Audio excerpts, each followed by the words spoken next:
ամերիկյան հաշվարկներով միջև պատերազմը ռազմական գործողություններ սկսելու դեպքում պետք է Իրանի ներսում արագ ցնցումներ առաջանային, հաշվի առնելով այն հանգամանքը, որ տնտեսական, ֆինանսական վիճակը երկրի ծանր է եւ մարդիկ արագ փողոց դուրս կգան։ Դա տեղի չունեցավ, ինչու՞։ Բնական է, չէ, կարող տեղի ունենալ, ով է։ Բայց նախորդ անգամ տեղի ունեցավ։ Հարցակումների ժամանակ ոչ։ Հարցակումների ժամանակ նման բան չկար։ Հարցակումներից հետո ինչու ոչ։ Դրանից առաջ, այո, բողոքներ կային, նորից էլ շարունակվում էին, բողոքները շատ էլ այսպես ստվար հավաքներով, ժողովրդի բազում ներկայությամբ եւ իշխանություններն էլ ընդունեցին, որ դժվարություններ, խնդիրներ կա, որ իրենք պիտի լուծեն, նախագահի եւ այլ պաշտոնյաների լեզվով հայտարարություններ հնչեց, որ մենք ամեն ինչ պիտի անենք դժվարությունները հարթելու համար եւ կարծես որ այս հարցակումները ինչ որ կերպ դադարեցրին այդ ամփոխը, այսինքն այդ ցույցերին էլ վնաս հասցրին, այդ մարդկանց պահանջին էլ վնաս հասցրին։ Այսինքն ժողովուրդը գիտակցեց, որ ցույցերի ժամանակը չէ այդ բանը։ Բնականաբար չէր կարող, ախր վերջին հաշվով եթե ռումբ է գալիս, թե իշխանությունը կարողացավ ահաբեկել մարդուն այնպես, որ դուրս չգան։ Չեմ կարծում, որովհետև արդեն դեռ նախորդ օրերը կար այդ ցույցերը գային եւ իշխանությունները եթե խոսում են այն մասին, որ ինքը պատրաստ է լսելու, արդեն դժվարացավ, բայց եւ նույն ժամանակ մենք պիտի հաշվի առնենք այն քայլերը, որ դրսից եղան, այսինքն իսրայելական կողմը հայտարարեց, որ մեր կողմից ներկայացուցիչներ կան այդ ցույցերի մեջ, մենք որոշ առումով առաջնորդում ենք դրան եւ այդ բոլորը կարծես տարան նրան, որ այդ քաշքշուկները լինի, մարդասպանություններ լինի եւ այդ սպանություններից հետո նորից այդ բոլորը կարող էր շարունակվել, եթե երկիրը չգնար այս վիճակի կամ չհայտնվեր այս վիճակի մեջ, որ հայտնվեց, եւ մարդիկ նորից կշարունակեին եւ իրենց խոսքը կար եւ կառավարությունն էլ պատրաստվում էր լսել, որովհետեւ այստեղ արդեն պատկերը փոխվել էր։ Հիմա ում կողմից հրահրված կամ ում կողմից իրականացված այդ բոլոր պատկերը խաղաղ ցույցը վերածվել էր ոչ խաղաղ վիճակի, հայտնվել էր ռազմական պայմանների մեջ, կրակոցներ, սպանություններ եւ այլն, այսօր արդեն դրա վիճակը չի, վաղը մյուս օրը որ կդադարի եւ խաղաղությունը նորից կհայտնվի երկրում, բնականաբար մարդիկ ունեն դեռ այդ բողոքները, այն ժամանակ կարող են խոսել, բայց այսօր ժողովուրդը պատրաստ չի լսել այն բանի մասին, որ կարող է հանգարտ Իրանը մասնատվի, կարող է հանգարտ երկիրը վտանգվի, արտաքին թշնամու հարց կա եւ դա օգնում է որ ժողովուրդը եւ լուր մնա եւ միասնալի։ Էլի որպես Իրանում ապրած, Իրանը ներսից լավ իմացող, Իրանի շահի որդին ինչպես են կանվում ներս։ Չունի այդքան հետևորդ։ Դա կարծում եմ որ շատ լավ ընկալեցին նաեւ արևմուտքում ամերիկացին, եթե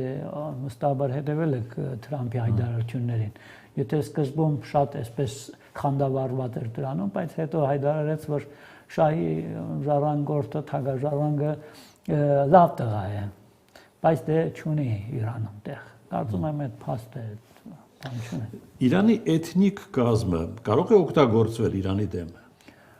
Տարիների ընթացքում փորձել են այդ գործը անել, նամանավանդ մեծ աշխատանք են տարել բանդուրկիստները, թուրքական ներդրումներ, ադրբեջանական, տարբեր առիթներով փորձել են այսպես կոչված հարավային Ադրբեջանի դրոշ բարձրացնել, նման բաներ արել են, չի հաջողվել եւ կարծում եմ չի էլ հաջողվելու, որովհետեւ եւ ադրբեջանական եւ մյուս խմբավորումները որ կան, իրենց համար Իրանը կարևոր տեղ է գրավում։ Այստեղ որովհետեւ երբ որ ասում ենք չունի այդ համայնքի թվականակը, միլիոններ են։ Չէ, որովհետեւ գիտեք ինչ կա, Իրանում կան ազերիախոսներ, բայց այդ ազերիախոսները այսպես կոչված ադրբեջան երկրի մաս չեն, Ադրբեջան երկիր պատմությունը չի հիշում, որտեղ պիտի Իրանը կամ իրանցին դրան նման բան հիշի։ Եթե պատմության թղթերը հետ տանենք եւ ջերը թրեցնենք, կտեսնենք որ նոր 1918-ից հետո հայտնվեց Ադրբեջան անունով երկիր։ Դրանից առաջ երբևէ գոյություն չունեցել Ադրբեջան անունով երկիր։ Բայց թուրքական ընդհանուր աշխատանքով, հետո սովետական կարգերի այդ ծրագիրը որ գնաց, Ստալինը փորձեց ներս մտնել Իրանի Ատրպատականը գրավել եւ դրան այսպես կոչված դեմոկրատական Ադրբեջան կոչել, որպեսզի միացվի հետո երկարատև ծրագրի վրա Ադրբեջանի Հանրապետության, այդտեղ կարծես որ չստացվեց, իրենք էլ հասկացան, որ չեն կարողանում տեղ գրավեն եւ հենց Ադրբեջանը նորից փոխեց իր պատկերը եւ սկսեցին մնալ իրենց սահմաններում եւ իրանական ադրբեջանն մնաց ադրբեջանը շարունակեց ապրել։ Եվ այնտեղ շատ է հնչում նույնիսկ Թավրիզում կամ Ուրումիայում, որտեղ աստորեն ազերիախոս այդ կենտրոններն են,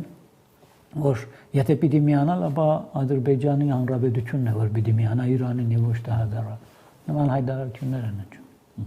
Հիմա Իրան-Ադրբեջան սահմանը բաց է այս բանը։ Բեռնատարների համար բաց է։ Հայ-ադրբեջանական սահմանը երբեք չի փակվել։ Մի օր կարծեմ եղավ հայ-իրանական սահմանը չի փակվել, երկու բան կտրվածքով փակվեց, մեկ օրով, մյուսը ավելի կարճ ժամերի ընթացքում, բայց նորմալ աշխատում է, դա ուղղակիորեն ինտերնետի կապի հետևանքով էր, որտեղ չէին կարողանում Իրանն Հայաստանի կեցվածքը այս կոնֆլիկտի հանդեպ ինչպես են գնահատում։ Ես կարծում եմ դրական վերջին օրերին էլ արդեն տեսան պաշտոնական հայտարարություններն են նաև բանը տեսփանը ունեցավ այստեղ հարցազրույց, որ շնորհակալություն հայտնեց Հայաստանի կողմից ընդունված դիրքորոշումները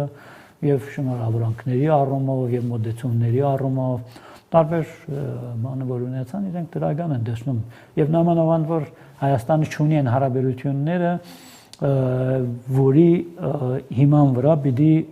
հակադրվել Իրանի հետ, այսինքն ոչ Իսրայելի հետ այդ ռազմավարական հարաբերությունն ունի, ոչ էլ որևէ երրորդ այլ երկրի հետ պայմանավորված է Իրանի դեմ քայլի գնալու։